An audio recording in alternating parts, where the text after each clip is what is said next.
Hello, and welcome to today's trending contract. Kill Order 2-06-1304243-11, set in Marrakesh, and supplied to us today by Werewolf Zach.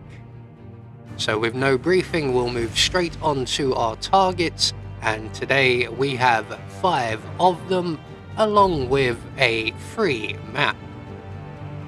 And for today's challenge, we'll be starting as the food vendor. We're going to have a remote magnetic gas grenade stored up in the lamp shop alley, and we'll be bringing with us a silenced pistol. So right from the start and off the bat, we are going to stop stirring this pot of snails, make our way around to the shoe shop and past our first target, and he is currently engaged in a conversation with some soldiers, and when that conversation plays out, he will begin his usual routine. We're going to duck behind the Hummer and put a hole in one of the oil drums there, and when he finally finishes his routine, he will go for a cigarette. We're going to make our way back round to the marketplace into the storage room and grab a propane cylinder, and then make our way back into the storage room. We're just going to wait for the engineer here to vacate the area, and then we're going to position ourselves by the door. There is our target directly ahead of us, and we're going to wait now for everybody to be out of the way. There is a guard just off to our right. We want to wait for him to leave, wait for the customer to leave, and then we can open the door, put 2 bullets quickly into the propane cylinder, and that will deal with target number 1. We're going to hide very briefly in the closet, the crate provided, and then make our way back around to the shoe shop, and we should be just in time for target number 2 to be just finishing his cigarette, as he is doing as we speak, and he will be very warm very briefly.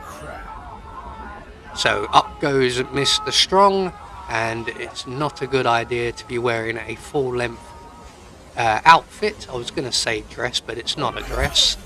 Especially when you're standing in a pool of flammable liquids.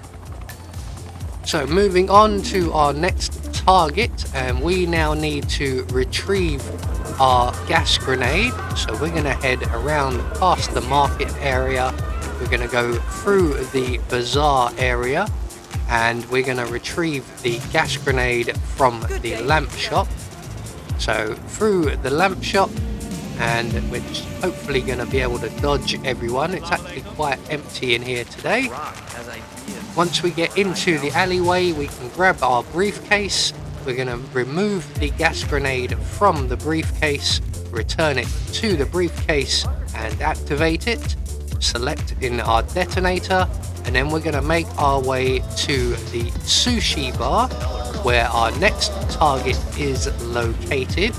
Now, they are sitting at one of the shisha pipes, but unfortunately they do not partake, which is quite surprising as they're sitting right here.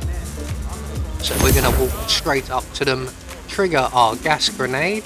They will then get sick as predicted.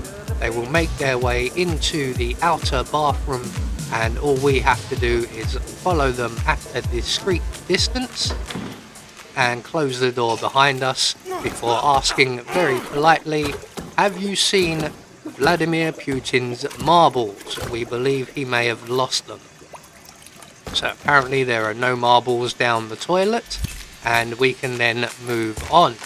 So we're going to leave our briefcase behind, and we are going to exit the area and move on to our next target, who is located around in one of the alleyways behind the shisha cafe. There he is, we've just passed him, the soldier there. So we're going to wait for him to go past us on his patrol, and once he's safely clear we can pull out our silenced pistol. We're going to put a hole into the plug socket on the floor. We haven't alerted him, that's ideal. And we're going to stand here by the power switch, and when our target returns he will step into the puddle by the vending machine. He may stop first of all, as he has done here. He doesn't always, but sometimes he does. And when he goes to move off again, we can throw the switch and we can create our very own Frankenstein. It's alive, but not for long. So down goes target number 4, and our final target is located on the nearby roof. So we're going to make our way around to the carpet shop entrance. We're going to follow the shopkeeper to the door, and he's going to have a very short phone call, and when that phone call finishes he will then have his back to the stairs and we can make our way up to the roof. So once he moves off we can crouch down, make our way up the stairs to the roof, and we're going to wait up here for our next target, who is about to also have a phone call. There she goes. As you can see, there is also a guard present. So once the phone call has finished, the young lady will make her way to the upper roof, and all we have to do is follow her at a discreet distance. She will go and stand over by the ledge, and when she gets there we can give her a gentle nudge and a very quick route back down to the ground floor. So with all of our targets now dealt with, all that's left for us to do is to make good our escape. And before we can do so we need to wait for the patrolling guard to move into a safe position. So he's about to make his way onto the upper roof, and as he does so we can then scoot back down the stairs. Again we're going to wait for the shopkeeper to move away, and we timed that quite well actually, and then we can head for the carpet shop exit. So there we go, one more trending contract taken care of, and once the camera has finished panning up we will get confirmation all of our targets have been eliminated according to plan. We had no objectives to worry about, and that will gain us a silent assassin rating. I have been Anubis, and I will see you all in the next video.